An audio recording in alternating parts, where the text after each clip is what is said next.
today's video we're talking about tractor weights and the position of those weights on your tractor. Now this is what I've learned over the years, so I could be wrong. If you have anything to add to this, please comment down below.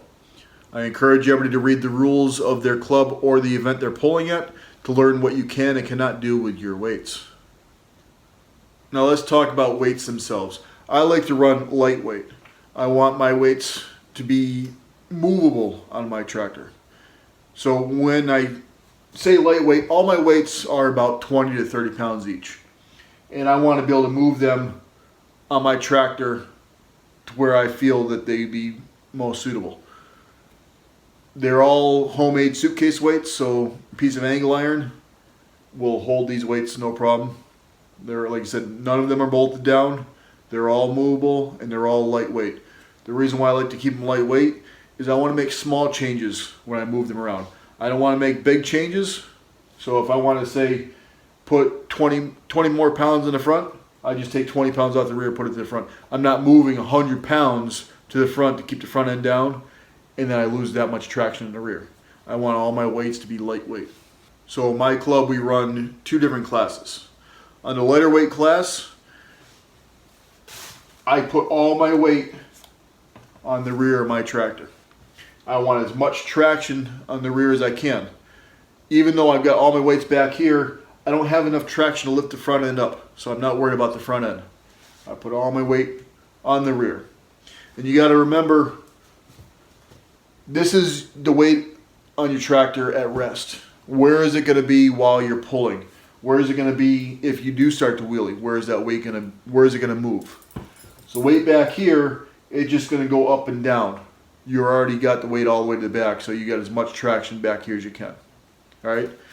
So on my heavier class, what I did was I built the box right above my rear end, and it's as close to the axle as I can get it without interfering with the drivetrain. So I got most of my weight right there. I run as much weight as I can fit in that box, and I have a little bit back here, and I will run a little bit in the front. I'm only talking, I'm running like 20 to 50 pounds up front at most. All right. I get all my weight right above my rear end. And like I said, where is that weight when you're at rest and where is it when you start to wheelie? All right. So this weight right here, when you start to wheelie, is going to move back a little bit, but it's not moving back all that far. All right. So if you had your weight up high above your rear end, it's still above your rear end at rest, it's up high, but when you start to wheelie, what happens? It moves to the back of your tractor, back here, and it's going to keep your tractor in a wheelie. You have to overcome that weight, which means you're probably going to run more weight back here.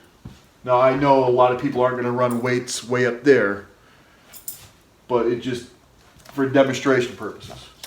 All right, so if you were to run your weight below your rear end, it's hard to do, but think about it. At rest, it's here. When you start to wheelie, it's going to move forward, right? And what that's going to do is it's putting weight back to your front end and pulling you back down. All right? So that is a good place for your weights. But it's hard to put it there.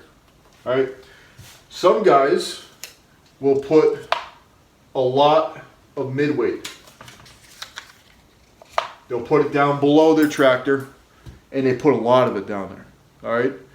Now this is okay if you can't put it anywhere else in your tractor. Some tractors just have no room for weights.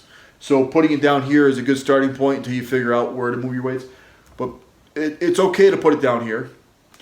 But my problem with that is you're putting a lot of weight on your front end that you don't need. All right? So you're running, some guys will run 200 plus pounds down here. That's a lot for right here. All right? So what they're doing is instead of running a front weight, they got mid weights, and they're taking away from the weights on the rear. So that takes away from your traction. Your front end might not come up because you have the weights farther forward, but they won't come up because you're losing traction. You're going to spin your tires before that front end comes up. All right? So in my opinion, I don't like mid-weights. I've ran mid-weights in the past. Matter of fact, one of my tractors still has a little bit of mid-weight on it because I'm very limited in where I can put my weights. So, in my opinion, mid-weights don't work. All right? A lot of guys will run wheel weights. Some clubs, that's all the weight you're allowed to run is mid-weights. So, mid-weights are good because, like I said before, you want all your weight as close to that axle as you can, your pivot point. Your tractor's going to pivot on that axle. So the closer you are to that pivot point, the less your weight is going to shift when you start to wheelie. All right? However, with wheelie weights or with wheel weights, the problem with those is your motor has to overcome the weight of those wheel weights. You lose horsepower, you're losing torque. Are you going to lose a lot of it? Probably not, but you will lose some. So wheel weights, in my opinion, are okay. I don't run them myself because I want all the power going to that, spin that wheel. All right?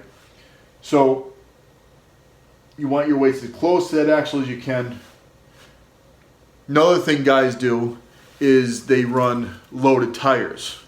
Now, I've ran loaded tires when I first started out because I wanted to try to get the weight on my tractor, and I didn't really have the real estate for weight. So that was one of the options I chose. The problem with that is you cannot change your air pressure of your tires. And you can, but in a loaded tire, you only have a little bit of air at the top. The rest is all fluids. So what happens is you're not getting the rim to squish the tire. So you're not getting that big footprint that you need. All right? So you want the weight on the axle, not in your tire. All right? So in my opinion, loaded tires don't work. All right? If you want to load your front tires to have front weight, that's totally up to you. I've never actually done that before, but it is an option if you can't put the weights way out front. Now, the reason why we put the weights way out front is, like I said, your rear end is like the pivot point.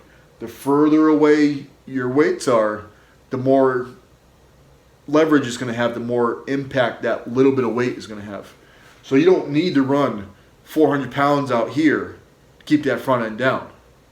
Where the guy running mid-weights might have to run 400 pounds plus to keep the front end down.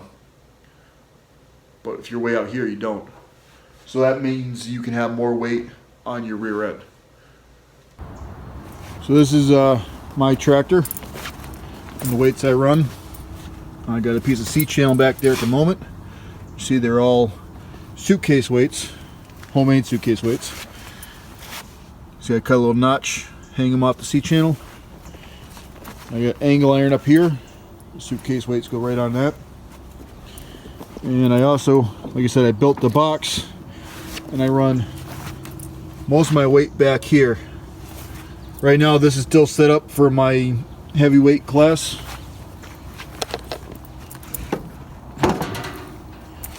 That's my setup and how I run it. So I figured I'd show you my tractor, and I got this new pulley on there. I've been trying out. I don't know if I'm going to run it or not, but it's basically it's a torque converter from Go Power Sports, or a snowmobile clutch, however you want to call it. So